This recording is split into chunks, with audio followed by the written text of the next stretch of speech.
do. Yep. A lot of people are terrified of AI. Yep. Me included. Yep. Oh, okay. All right. Okay. I mean, for all the wrong reasons. Of all the things to worry about. For me, my terror of it is it's kind of fun terror. Yeah, sure, of course. I'm not really like freaking out, but I am recognizing that this is an emerging technology that is so different than anything we've ever experienced before. Yeah. Particularly like what's ChatGPT, what's happening with that right now. Yeah. It's really fascinating and a lot of advantages. Like we were just talking last night, someone in the green room brought up the fact that there was they're using it for medical diagnoses, and it's very accurate, which is incredible. Yeah, there's a lot of good things to it. Yeah. So you probably remember last time I was on, we spent quite a bit of time talking about this, and this was when these chatbots were running inside Google, but the rest of us didn't have access to them yet, right? And that guy had come out and said that he thought that they were self-aware. Yes. And the whole thing was like this big kind of mystery of like what's going on. And now the world gets to use these things, right? Everybody since then, everybody kind of has access. Really quickly. I mean, that was a short amount of time. Yeah, it's been great. And then look, these things are, these things, when I say this, it's like ChatGPT, and then Microsoft has their version called Bing. Google has a version called Bard now that's really good. There's a company, Anthropic, that has a thing called Claude. If you just run the comparison, they're basically as good as a doctor. They're as good as the average doctor at this point at being a doctor. They're as good at being a lawyer as the average lawyer. Wow. You kind of go through basically anything involving knowledge work, anything involving information synthesizing, reporting, writing legal briefs, anything like this. In business, they're actually already really good. They're as good as the average management consultant. Now, way they acquire data, they're essentially scouring the internet. Right. Sort of. It's more like they're fed the internet. They're fed the internet. And I say I make the difference because the company that produces the AI determines what data goes into it, and that determines a lot of how it works and what it does or won't do. Okay. Yeah. So in that regard, is there a concern that someone could feed it fake data? Yeah. Yeah. Well, you may have noticed that people over time have said a lot of fake things. Yes, I have noticed that. so that's all in there. So the way to think about it basically is it's being trained. The full version of these things are being trained on basically the sum total of human written expression, right? So basically everything people have ever written. There are some issues, and you got to get all. Somehow we got to figure out how to get all the books in there. Although all the books prior to 1923 are in there because they're all out of copyright. But the more recent books are a challenge. But anything that you can access on the internet that's text, right, which is a staggeringly broad set of material is in there. By the way, both nonfiction and fiction, right? So a lot of stories are in there. And then the new versions of these that are being built right now are what are called multimodal. And so that means you can feed them not only text, but you can also feed them images, you can feed them videos, right? So they're going to be trained on all of YouTube, right? They're going to be trained on all podcasts, right? And they're going to be trained kind of equivalently between text and images and video and all kinds of other data. And so they already have very comprehensive knowledge of human affairs, but it's going to get very complete. So if it's scouring the internet, if it's getting all this data from both fiction and nonfiction, how does it interpret data that's kind of satire? Right. Like what does it do with like Hunter S. Thompson, like gonzo journalism? So it doesn't really know the difference. Like this is one of the things that's difficult about talking about this, because you kind of want to always kind of compare it to a person, and part of it is you refer to it as an it, and there's this concept of anthropomorphizing things that aren't human. So it's kind of not really a correct thing to kind of think about it as like that there's an it per se. There's no like genie in the bottle. Like there's no sort of being in there that understands this is satire or not satire. It's more sort of a collective understanding of everything all at once. And then what happens is basically you as the user kind of give it direction of what path you want it to go down.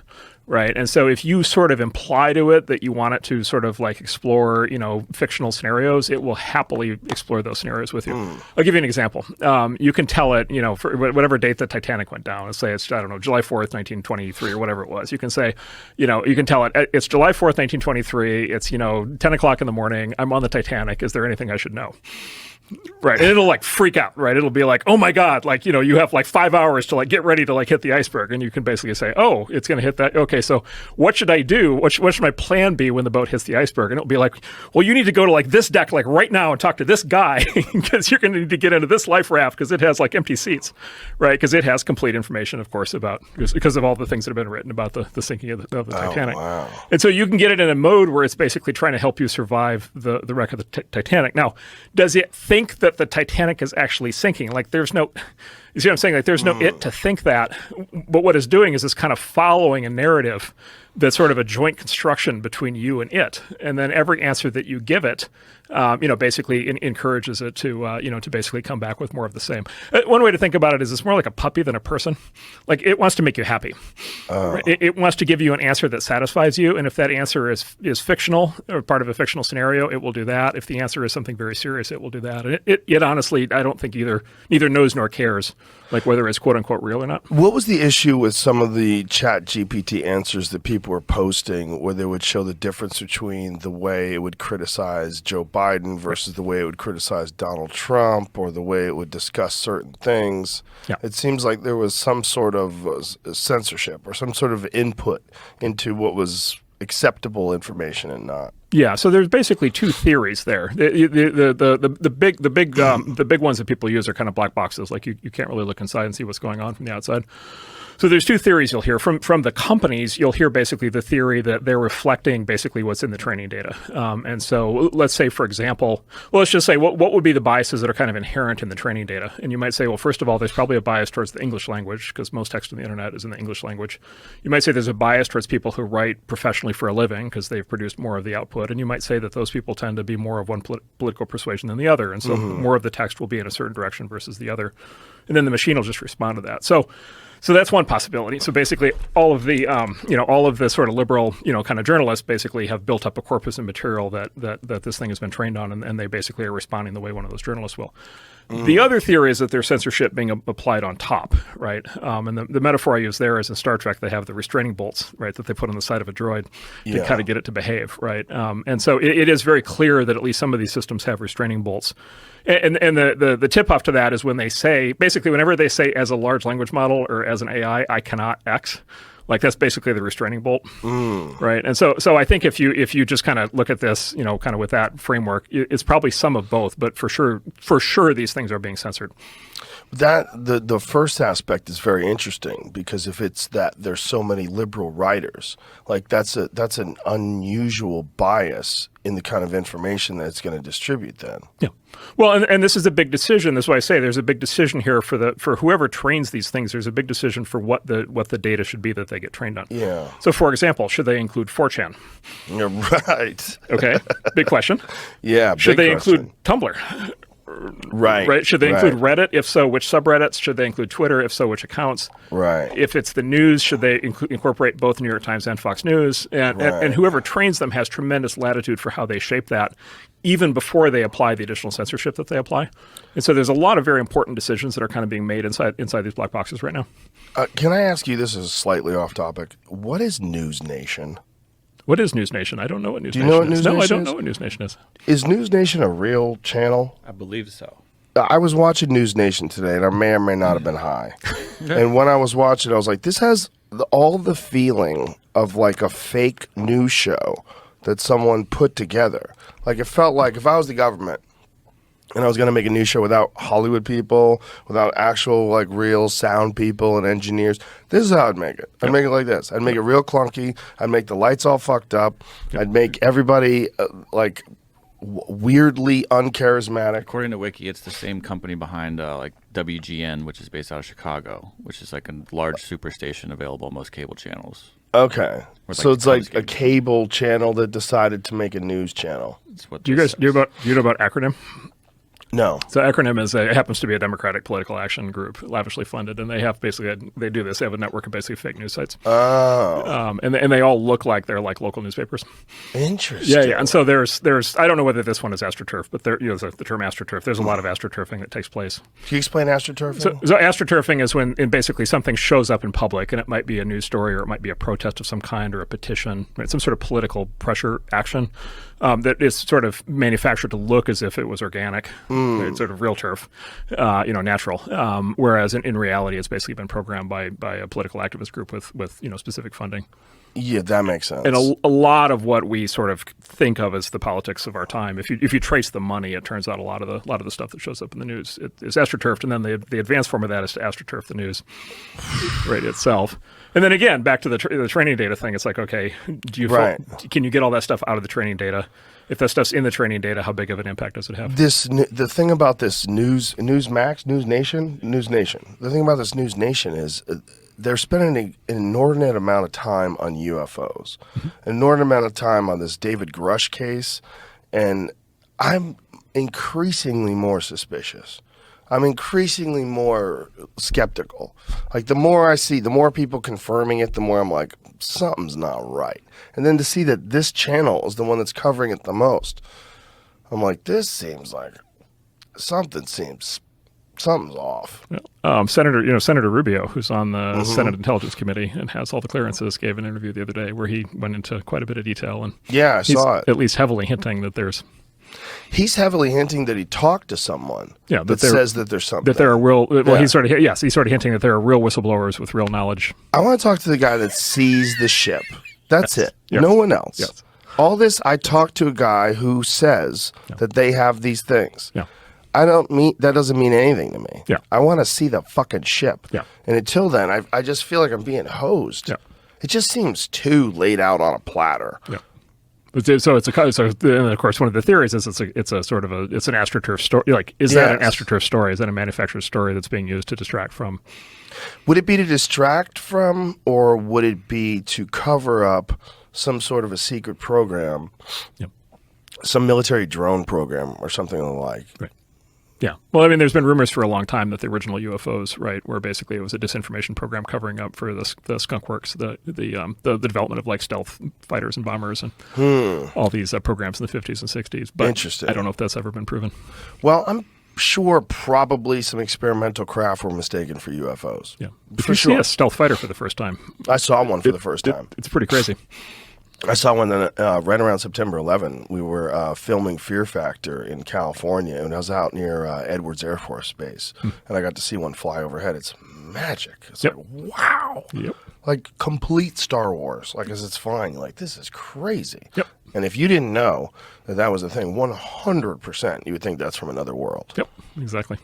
And I can imagine that was developed what year? How long ago? How many decades ago? 40 or 50 years ago. Yeah. Yeah, there you go. Like, look at that thing. Yeah. If you'd be like, they're coming. Oh, my God, they're coming. But if you can imagine that was 40 or 50 years ago, 40 or 50 years of advancement, like, who knows what they're doing now? Yep, exactly. And if I was going to cover it up, I would just start talking about aliens. It's the best way to do it. Don't you think? It's a crowd pleaser.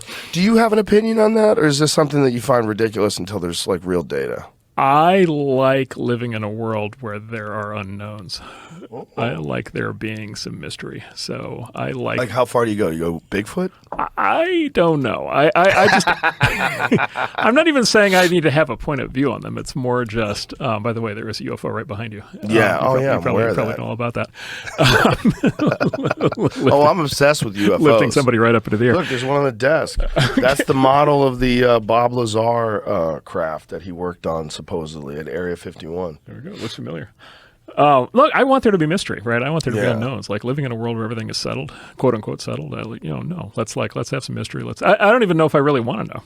Really? It's like I don't know. Oh, I think if you know, that's just the tip of the iceberg of the mystery. I think knowing that aliens do exist is just the beginning. Yeah. Like, okay, did they engineer us? Uh-huh. When did they start visiting? Mm-hmm. Are the stories from the Bhagavad Gita, is that about UFOs? Mm-hmm. Like, have they been here the whole time? Yeah, have they been here the whole time? Mm-hmm. Did they come every now and then and make sure we don't blow ourselves up? Like, what's the purpose? Yep, exactly. Yeah. Okay, I'm in favor of Come on, man. Right, you want to know? Okay, all right, I'm in. If anybody's going to know, you're going to know. So I'm going to call you. So Elon says this. Elon says he hasn't seen anything. Yeah, I'm super suspicious when he says that. Super suspicious that they haven't told him, or that he's maybe playing a little hide the ball. If I was him, I'd play hide the ball. Yeah. If I'm running SpaceX, I'm working with NASA, and I already got in trouble smoking weed on a Joe Rogan Experience.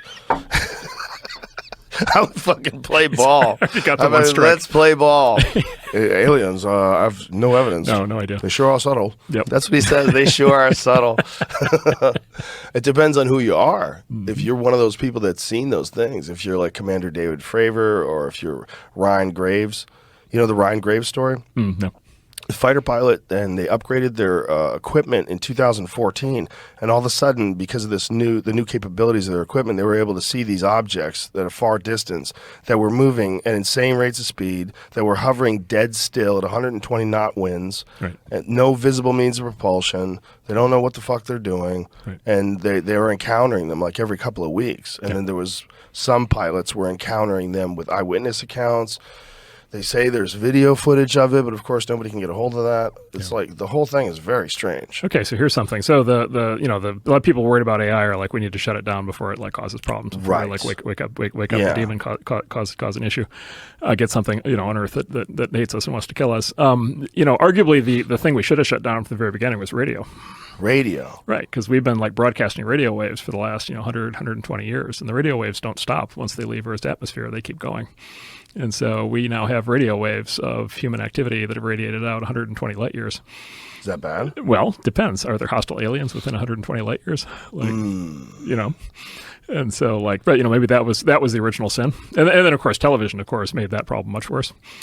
Right. We would have to think of like a hostile, militaristic empire that took over a whole planet and then started exploring the solar system. Not one that we like to think of aliens as being evolved, hyper intelligent, beyond ego and war. They've bypassed all that, and now they're into science and exploration. And well, here's the question though: is like, would aliens have a sense of humor, right? Would they like be able to differentiate between truth and fiction, right? And so, like for example, suppose they're sitting in their advanced alien base on Gemini 9 or whatever, and they're receiving 30 years, 20 years after the fact episodes of Fear Factor, right? And they think that you're actually like torturing people, and they figure that in order to preserve the human rights of humanity, they need to invade as a consequence of your show and take over and protect us. That doesn't make any sense. Well, but if they don't have a sense of humor, if they don't know even this, if they don't have a sense of humor, they can clearly see that these people are in a contest. Why would they even have a concept of a contest? I mean, how silly is that?